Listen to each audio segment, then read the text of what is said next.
একে লগা সাংস্কৃতিক বকচাক লৈ গাঁৱে পথাৰে নগৰে চহৰে শান্তিৰ কপৌ হৈ যেন তুমি মৰম ভাল পোৱা বিলাই ফুৰিব পাৰা। লুইতপলীয়া ৰাইজৰ আশা নিৰাশা ত্ৰাস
We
গোটেই জীৱনটো তেওঁ মোক লাচিয়ে কথালে নহয় নিজক ইংৰাজী শিক্ষাৰে শিক্ষিত পণ্ডিত বুলি দেখুৱাই ফুৰিলে নহয় এই পণ্ডিতৰ চিনবোৰ গালে মুখে জিলিকি উঠিছে যে মোক দেখুৱাবলৈ লাজ পাইছে মানুহজনে অফিস পাপৰ সন্মুখতে দাদা গুৰলা গুৰলকে পিটিছে কম লাজৰ কথা হৈছে মোকে বৰ দুখ লাগিছে বুজানা এই মানুহজনে কোনোদিনে তেওঁক অন্তৰেৰে গ্ৰহণ নকৰিলে সদায় ঘৰৰ এটা চুকত তেওঁক পেলাই থৈ দিলে ঠিক অলাগতিয়াল বস্তুৰ দৰে তথাপি ২৭টা বছৰে সংসাৰখনটো কৰিলো নহয় তেওঁ এৰি দিব নোৱাৰিলে ময়ো এৰি যাব নোৱাৰিলো আমাৰ মাজত নিশ্চয় কিবা এটা আছে যাৰ কাৰণে আমি ভাবিবই নোৱাৰিলো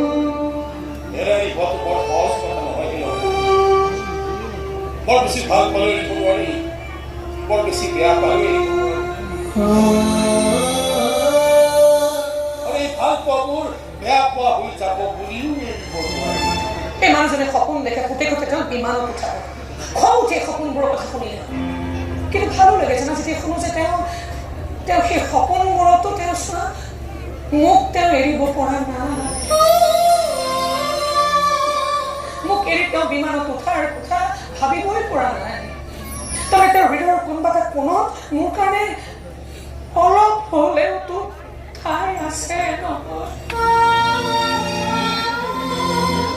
এগৰাকী পত্নীৰ কাৰণে সেয়াইতো ডাঙৰ অহংকাৰ জীৱনৰ কোনো এটা ক্ষণত গিৰিয়েকৰ পৰা তিল মানুহ সন্মান পোৱা নাই অথচ গিৰিয়েকজনক বান্ধোন চেঙি ওলাই যাবলগীয়া এই কথা ভাবিলে সঁচাকৈ বৰ অহংকাৰী হ'বলৈ মন যায় জানা বাহিৰত ওলাই যাবলৈ মন যায় তুমি তোমাৰ মনৰ দুৱাৰখিনিবোৰ অলপ স্বাধীন হৈছে অলপ মুক্ত হৈছে ভাল লাগিছিল আসলে এই মূর্তি তুমি অবহেক্ষণ একটু করে থাকি বিচাৰি পালা তোমাৰ মানুহজনৰ হৃদয়ৰ কোনোবা এটা মইতো আজিলৈকে সেই কোনটোকে বিচাৰি উলিয়াব নোৱাৰিম একো কাৰণে বিচাৰি নাপাম একো কাৰণে মই বিচাৰি উলিয়াব নোৱাৰিলো যেইখন ঘৰত মই কিয় আছো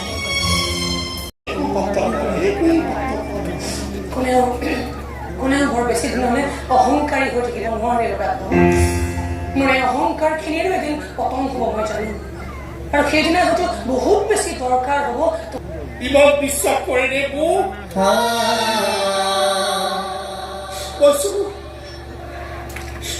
গমেই নাপাওঁ মোৰ ল'ৰা কি হয় মই নাজানো কিন্তু সি যিয়েই নহওক কিয় সেইদিনা যে আমি আটাই জিৰ'ত আউট হ'ব লাগিব সেয়া কিন্তু খাতা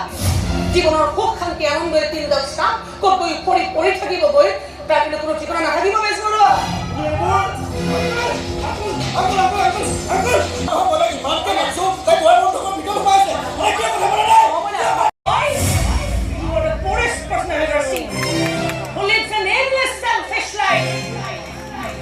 To be life deserves only one thing.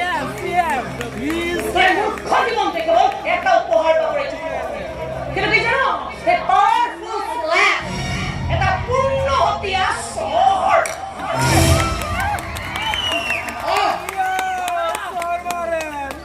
ইংৰাজীত মেজৰলৈ বিয়ে পাছ কৰিছো গুৱাহাটী মোৰ শিক্ষা জীৱনটো সদায় লুকুৱাই ৰাখিবলৈ কৈছিল ইমান দিনে লুকুৱাই ৰাখিলো তহঁতৰে এই বাহাদুৰি বুঢ়া কথাবোৰ শুনি আৰু আজি সহ্য হ'ল চব বিস্ফোৰণ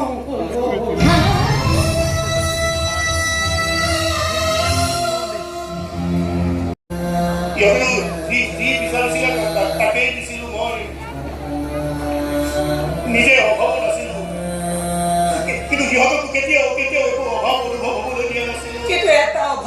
অভাৱবোৰে বৰ বেয়াকৈ ভুগিছিলোঁ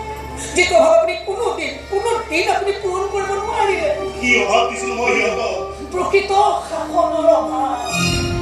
সেই অভাৱবোৰ পূৰণ কৰা হ'লে সিহঁতে আজি লোকৰ ঘৰত নেগুৰ দাঙি ঢুকিবলৈ যাবলৈ অলপ হ'লেও সংকোচ কৰিলেহেঁতেন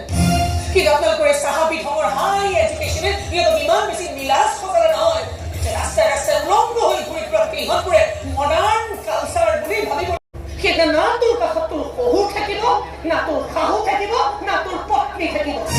কাৰণ সিহঁতেতো মানুহৰ হস্পিটেলত নহয় ভেটেনেৰী হস্পিটেলতহে ভৰ্তি কৰাব তাতকৈ ওপৰৰ বস্তুবোৰ সিহঁতে তুমি থৈ নাথাকে ভবাৰ কোনো প্ৰয়োজন নাই একদম জেগা ধৰিছে আপুনি অকণমানো চিন্তা নকৰিব দেই আপোনাৰ মই আলহী আথানি সকলো নিদিয়ে ইঞ্জিনিয়াৰৰ পুতেক আছিল আপুনি বিলাসিতাৰ মাজেৰে জীৱন যাপন কৰিছিল এটা ইচ্ছা যেনিবা এজনে ইচ্ছা যেনিবা তাকে ধুই পখালি ইচ্ছি কৰি অফিচাৰ ভাবত আপুনি ঘূৰি কৰিছিল এতিয়া বেমাৰ হোৱাৰ কাৰণে আপোনাক মই ডাল দৰিদ্ৰ হিচাপে নিদিওঁ সেই বিলাসী জীৱনটো আপোনাক বৰ চখ আছিল মানুহজনৰ বিমানতা পুতেকহঁতে নোৱাৰিলে সেইদিনাখনতে উঠি চখ মই পূৰণ কৰিম বুলি কৈছোঁ সেইদিনা তেওঁ বৰকৈ ঠাট্টা কৰিছিল এতিয়াতো মই তেওঁক সেই চখ পূৰণ কৰি দেখুৱাবই লাগিব বিমানততো মই তেওঁক উঠাবই লাগিব মোক কৰা ঠাট্টা বিদ্ৰূপৰ উত্তৰটো মই দিবই লাগিব অহংকাৰ ঠিকেই এয়া অৱহেলাৰ অহংকাৰ এগৰাকী নাৰীৰ অহংকাৰ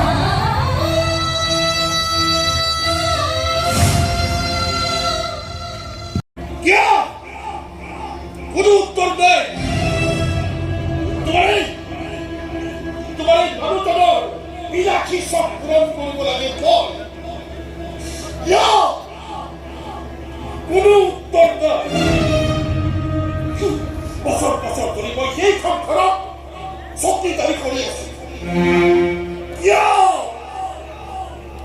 কোনো উত্তৰ নাই কাৰ সুখ চাবলৈ কাৰ আনন্দ চাবলৈ কাৰ চাকৰিকা সংসাৰ চাবলৈ এনেকৈ চকীদাৰী কৰি আছো কোনো উত্তৰ নাই কাৰ দুখত কমে কাৰ হাঁহি চাবলৈ এনেকৈ দিনৰ পিছত দিন ৰাতিৰ পিছত ৰাতি মই পাৰ কৰি দিছো কোনো উত্তৰ নাই আজি উত্তৰ আছে আজি চব উত্তৰ আছে মোৰ হাতত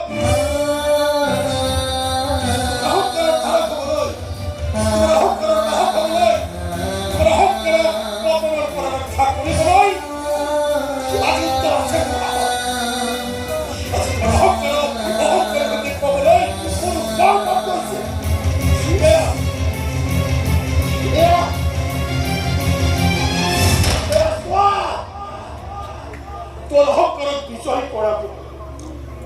কাৰণ মাটি মাৰি সমস্ত বিক্ৰী কৰি দিছো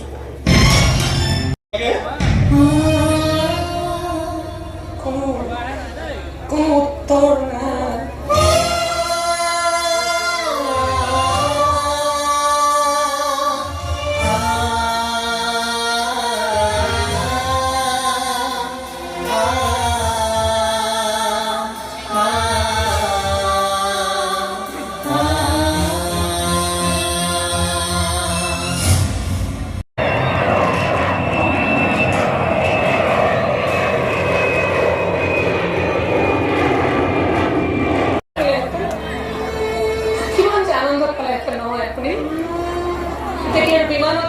বিমানত উঠি বুলি চিঞৰি